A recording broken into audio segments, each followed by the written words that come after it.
Ahora nos comunicamos de nuevo con México. Allí está Jesús. Hola Jesús, buen día. Hola Ignacio, buenas tardes. Buenos Bueno, días, doctor Enrique Dussel. no, acá en esta parte. Hola Enrique, ¿qué tal? Buenos días.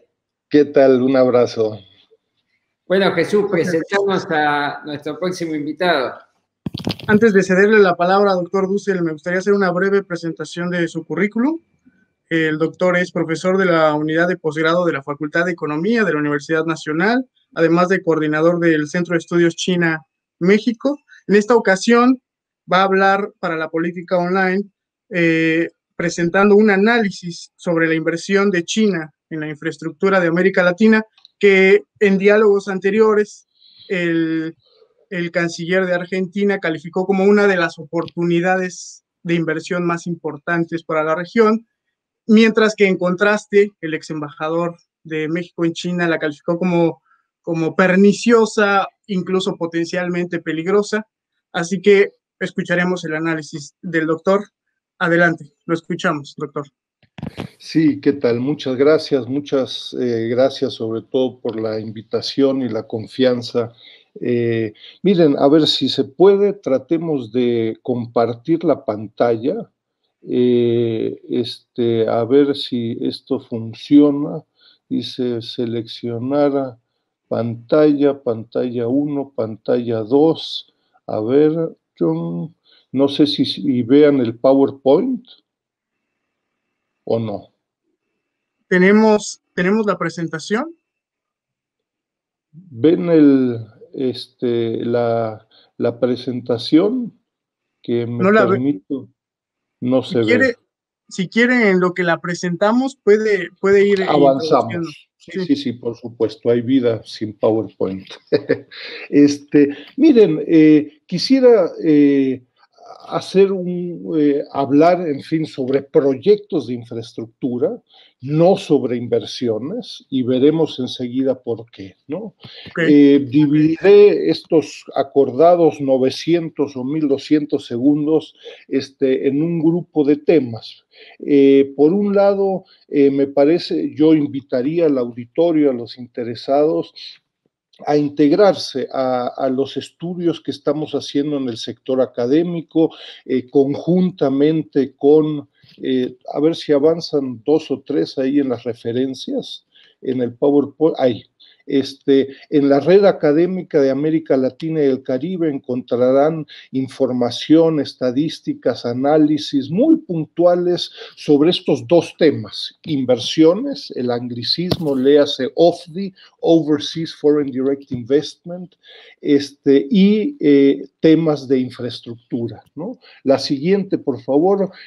Pueden bajar 24 horas gratuitamente estos documentos, concretamente sobre infraestructura, 20 proyectos de infraestructura de las Malvinas a Mexicali, en Costa Rica, Perú, México, entre otros, donde encontrarán casos de estudio muy concretitos. La siguiente, por favor. Y sobre el caso de la OFDI, pues tenemos ya casi una década de estar estudiando inversiones chinas en América Latina. Yo les destacaría mucho el monitor de la OFDI que estamos publicando anualmente desde 2017. Con un par de clics pueden bajar el banco de datos completo que nos cuesta cientos de horas, ¿no? La siguiente, por favor. Y otra más. Me parece que para analizar el tema de proyectos de infraestructura es fundamental partir de un grupo de conceptos. Sobre cada uno podemos y estamos realizando seminarios al respecto. No se preocupen, me voy a tener a los tiempos, ¿no? Pero es fundamental, yo les diría, que el concepto de un proceso de globalización con características chinas, ¿no? Es decir, desde 2013, con el presidente Xi Jinping, China propone una alternativa a la globalización que conocemos en la actualidad, con base en instituciones conocidas como de Bretton Woods en los 40 del siglo pasado, y en donde Los proyectos de infraestructura son lo más sofisticado que China propone hoy en día al mundo, incluyendo a América Latina. La siguiente, por favor. El concepto de la omnipresencia del sector público es fundamental en contra de estos otros conceptos de Maonomics, state capitalism, state-owned enterprise, etc. El sector público es la suma de instituciones del gobierno central, provincias, ciudades y municipios que compiten entre sí bajo el liderazgo del Partido Comunista de China. Los adjetivos se los dejamos a ustedes. Es fundamental comprender este concepto. Hoy en día tenemos ahí todo un grupo de análisis al respecto para tener una idea y para comprender este concepto. Alrededor del 45% del Producto Interno Bruto es propiedad del sector público en China, ¿no? Esto puede ser bueno, malo, en fin. Pero si no entendemos a la contraparte china, va a ser difícil comprender, como veremos en un momento, el tema muy concretito de proyectos de infraestructura. La siguiente, por favor. Y desde una perspectiva latinoamericana, yo les diría, es muy importante distinguir temas en la relación de América Latina, que puede ser Argentina, México, Ecuador o Guatemala. Distinguir temas. Uno, el tema del comercio, ¿no? Es decir, China se convierte en la actualidad en el segundo socio comercial de América Latina, el primero para un grupo de países. Segundo, el tema de financiamiento, fuente de financiamiento para múltiples actividades que pueden ser proyectos de infraestructura, puede ser inversión, puede ser consumo, pueden ser una... Tercer tema, el tema de inversiones. China se convierte en una importante fuente de inversiones para América Latina y, por cierto, para el resto del mundo. Cuarto, el tema de proyectos de infraestructura, que es diferente a la inversión, al financiamiento y al comercio, ¿no? Con base en esto, muy rápido, la siguiente, por favor, los invito a revisar, tenemos este monitor de la infraestructura de China en América Latina, está en chino para los que quieran mejorar su chino, ¿no? Pero también en español y en inglés. La siguiente, y donde yo les diría, la siguiente, por favor, la persona, ahí está. Es fundamental distinguir proyectos de infraestructura con inversión. Yo les diría el 99% de los policy makers, de secretarios, ministros, incluso académicos, ¿no? Juntan peras y manzanas y hacen un jugo verde del cual se entiende poco al final, ¿no? Es decir, a diferencia de la inversión, un proyecto de infraestructura es un servicio entre un cliente y un proveedor, y en donde en prácticamente todos los casos la propiedad siempre es del cliente, ¿no? Y al final, en fin, el proveedor entrega la llave de, puede ser una red de internet, puede ser una hidroeléctrica o puede ser una carretera. Hay cientos de casos al respecto. Si no comprendemos las diferencias, juntamos peras y manzanas, etcétera, ¿no? Es un tema de la mayor relevancia. Con base en esto, la siguiente, hemos hecho una contribución, me parece que única, no conozco otro en América Latina, China o en Washington, de distinguir. Pueden ver en Excel 86 casos con un grupo de columnas con información al respecto, 86 proyectos de infraestructura de China realizados en América Latina para el periodo 2000, en realidad 2005-2019, por un monto cercano a los $80,000 millones y habiendo generado alrededor de 270,000 empleos. Acá esto es una fuente de datos que con estudiantes, colegas y muchos otros estamos analizando con mucho detalle. La siguiente, por favor, simplemente para darles, yo les diría, una probada de la profundidad de análisis que permite esta distinción y este banco de datos. Argentina se caracteriza por ser el país más importante receptor de proyectos de infraestructura, no de inversión, con un monto cercano a los 30.000 millones de dólares. Brasil es un país muy importante en términos de la generación de empleo a través de estos proyectos de infraestructura. La siguiente, por favor. El tema, de nuevo, de la propiedad es crítico, por ello el tema de la omnipresencia del sector público. De 86 proyectos de infraestructura realizados, 82 son de propiedad pública.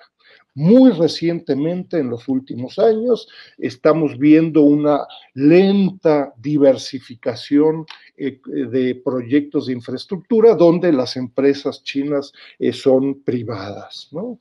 Pero de nuevo, es fundamental comprender, en fin, con quién estamos realizando proyectos de infraestructura.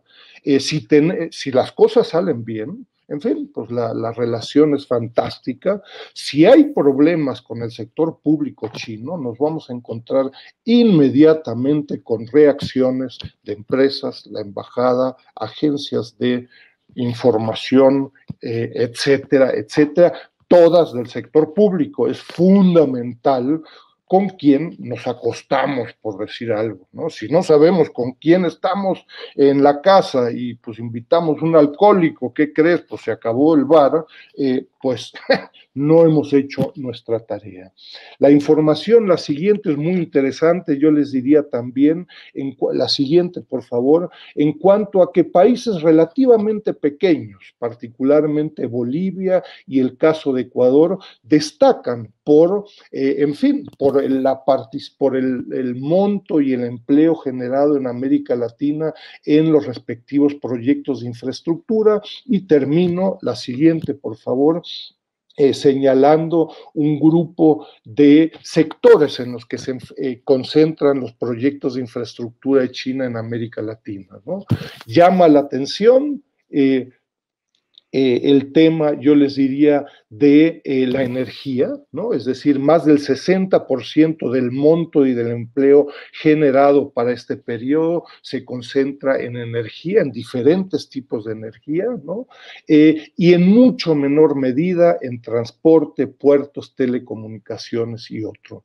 Termino, la siguiente, por favor. Termino simplemente señalando la enorme concentración de los proyectos de infraestructura de China en América Latina. Es decir, un grupo relativamente pequeño de empresas, y acá el banco de datos permite un análisis por nombre y apellido y otras variables, y encontramos 4 o 5 empresas, todas públicas, ojo, pueden ser del gobierno central, provincias, ciudades o municipios, una enorme concentración. La siguiente, y ya voy terminando con un grupo de conclusiones y propuestas, yo destacaría en contra del China bashing que existe en buena parte de América Latina y en el resto del mundo, una enorme heterogeneidad entre las empresas por sectores, países, experiencias entre países, en un diálogo con contrapartes chinas, hay con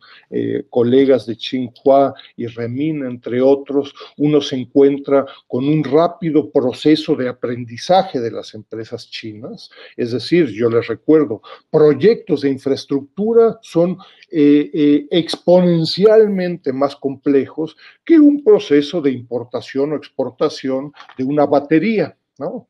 Acá estamos hablando de diseño, financiamiento, proveedores, conocimiento de regulaciones y leyes ambientales, laborales, etcétera, etcétera, lo cual hace estos proyectos de infraestructura mucho más complejos, ¿no? La siguiente, por favor, destacaría por el momento poca transferencia tecnológica, pocos procesos de aprendizaje con proveedores locales, regionales, nacionales en América Latina. Ojo, el 99.9% de la responsabilidad de estos pocos vínculos y en muchos casos de desastres laborales, ecológicos y de otra índole, radica en la contraparte latinoamericana, local, regional y nacional. Lo que nos encontramos es que la misma empresa china actúa en forma muy diferente en Ecuador, Brasil y en México.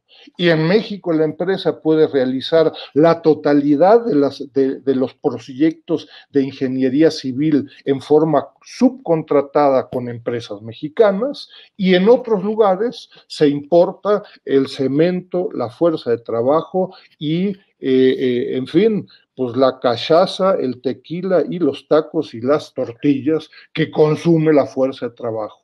Nuestra y mi impresión es que eso depende de un proceso de negociación, la licitación y en muchos casos el profundo desconocimiento en América Latina de estas empresas y el miedo de entrar a un proceso de negociación. No se vayan a enojar estas empresas chinas. Yo les diría, no, las empresas chinas no se enojan y negocian en China, negocian en las Filipinas, en Pakistán y en América Latina. Termino las siguientes, por favor. Yo les diría, en fin, hay un proceso de aprendizaje académico muy importante. Los invito a analizar caso por caso. Yo creo que hay una agenda de investigación muy estimulante con contrapartes chinas, con colegas chinos, de analizar a empresas. El banco de datos nos permite analizar empresas específicas y su capacidad de conocimiento institucional, ¿no? Es decir, China Corporation o Sinohydro tiene la capacidad institucional, unidades específicas para conocer las diferencias entre Argentina, Ecuador y México, o es todo lo mismo, y como aparecen algunas estadísticas, América Latina y Oceanía son un agregado de lo desconocido, ¿no? La siguiente, y bueno, con eso termino. Hay un PowerPoint, hay un poco más, el PowerPoint un poco más amplio, pero yo les diría, hay un rápido proceso de aprendizaje de las empresas chinas en América Latina, es decir, desastres en Perú, en Honduras y otros proyectos de infraestructura. Las mismas empresas chinas están rápidamente logrando sobrellevar a estos errores, ¿no? Muy bien, pues eso sería todo. Doctor, tenemos el tiempo encima, no me gustaría despedirnos sin antes hacerle un par de preguntas. La primera, que ya se ha hablado en los diálogos anteriores, es desde China, incluso en Rusia también hubo un anuncio similar. Hubo en medio de la pandemia, de la crisis, de la emergencia sanitaria, un anuncio optimista de que no van a, el impacto en la economía de ambos países no tendrá el mismo, no será el mismo en otros países. Sin embargo, me gustaría conocer en cifras cuál será el volumen de ese impacto de lo que usted llama proyectos de infraestructura en América Latina. ¿Afectará? Y más bien sabemos que afectará, pero ¿de qué tamaño será ese volumen? Y en el caso particular de México, para realizarle una vez la segunda pregunta, también se habló en los diálogos anteriores que México podría ser visto más que un aliado, un competidor para China. ¿Comparte esta opinión? ¿Comparte este análisis, doctor? Mira, empiezo con la última pregunta. No, México no es un competidor de China, ¿no? Esta discusión se llevó a cabo a finales de los 90, principios del siglo XXI, y particularmente en discusiones de competencia entre México y China en el mercado estadounidense, en donde en cadenas globales de valor específicas como la electrónica, autopartes, hilo textil, confección, había un proceso efectivo de competencia hace 20 años, ¿no? Hoy en día, yo te diría, para los que les gusta el fútbol, ¿no? Pues estamos jugando un partido del Zacatepec, que es un equipo de tercera liga, no tengo nada en contra del Zacatepec, versus Barcelona. y si nos ganan 15-0, pues es porque Messi está enfermo o no jugó, ¿no? No, estamos en otra liga tecnológica de cadenas globales de valor y China se ha convertido en un proveedor de lo que un país como México, ojo, o Brasil, están transformando, ¿no? Potencial de proyectos de infraestructura, yo te diría, es enorme, ¿no? China ofrece un paquete, un portafolio, yo te diría, de cooperación sur-sur en el marco del Belt and Road Initiative y en otras iniciativas regionales como el Foro CELAC-China o incluso a nivel bilateral, ¿no? Incluso sin tener relaciones diplomáticas, ¿no? Ese es el pragmatismo chino en el siglo XXI. Pero yo te diría, esto depende enteramente de la contraparte latinoamericana, y ahí más bien es donde veo problemas, ¿no? Es decir, China ofrece una central nuclear donde el presidente hace 3, 4, 6 años firmó. China pregunta, oye, ¿y el nuevo presidente todavía atiene a eso? Bueno, lo estamos pensando, tal vez mañana, pasado mañana te aviso. Bueno, pues China te dirá, mira, pues yo sigo trabajando con Ecuador, Pakistán y Bangladesh, me dices cuando se ponen de acuerdo. Ojo, no me echen la culpa de que yo estoy acá echando a perder el medio ambiente, etcétera, etcétera. Tú, sector público en Argentina, Brasil, México o Bolivia, eres el que toma la decisión, ¿no? De un paquete que estamos por firmar, ¿no? Entonces, yo te diría, la incertidumbre depende fundamentalmente de las contrapartes latinoamericanas y de la situación social, económica, ambiental, política en la que nos encontramos, ¿no? Y depende de la respectiva administración. En algún momento Ecuador realizó docenas de proyectos de infraestructura, la nueva administración, por lo que fuera, dijo no. Bueno, está bien, pues ahí seguimos con otros, ¿no? México tiene un proyecto de infraestructura, por el momento que yo sepa, somos los campeones mundiales en haber iniciado 3 proyectos de infraestructura con China, 100% de fracaso, ¿no? No se terminó ninguno. Y tenemos ahora el Tren Maya, ¿no? En donde es un fracaso, según sus conclusiones. Bueno, pues 100%, ¿no? No de éxito, sino que de fracaso. Empezamos ahora en enero del 2020 con un trayecto del Tren Maya con una empresa de China que me parece que ojalá y rompamos con la racha del 100%, ¿no? Enrique, todos tenemos el gimnasio financiero.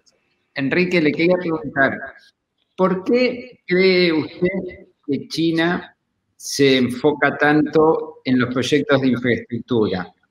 Mira, yo te diría, porque es la experiencia china, ¿no? Ahí tenemos varias publicaciones muy lindas, yo te diría en el buen sentido, en donde la experiencia china, buscando incrementar el nivel de vida de la población, en donde, por cierto, Japón jugó un papel históricamente hablando en los proyectos de infraestructura en China, muy importante, un tema de difícil reconocimiento en China, pero además, yo te diría, es un tema muy interesante porque, claro, permite un proyecto y un proceso de upgrading o de escalamiento tecnológico chino, ¿no? Es decir, la ruta de la seda o la nueva ruta de la seda marítima, etcétera, pues ya no es en camellos, ¿no?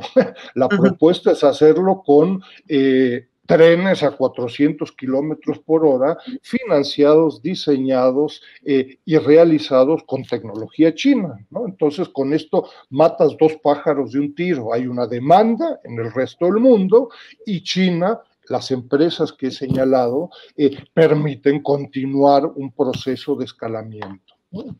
Ahora, si algún día, ¿no?, gran parte de estas obras de infraestructura se realicen en energía, en vialidades, en trenes, puertos, paralelamente, China no termina, digamos, de consolidar, por lo menos por lo que se habló aquí en este evento, una inversión en estos países de empresas chinas, o sea, como puede venir una empresa europea o norteamericana en un despliegue desde el sector privado, digamos, por afuera de digo, bienes y servicios, por afuera de la infraestructura. ¿Cómo lo ve esto?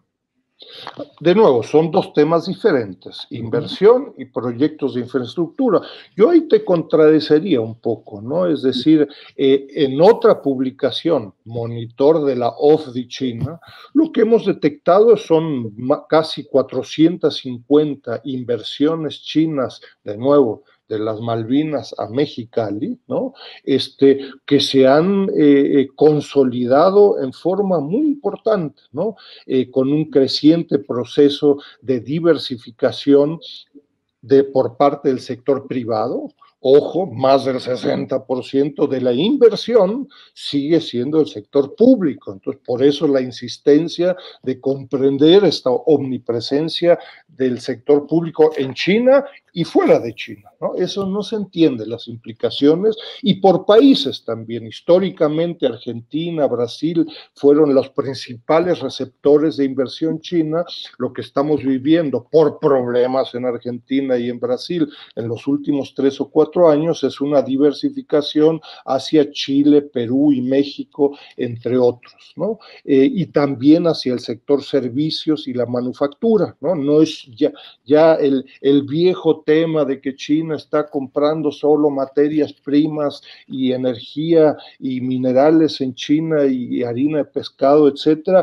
Eso fue hace 5, 10 años. Hoy en día está invirtiendo en bancos, en servicios, en telecomunicaciones, etcétera, etcétera, ¿no? Ahí hay casos de estudios por parte del sector académico, yo te diría muy valiosos y relevantes en un diálogo con el sector público y privado, ¿no?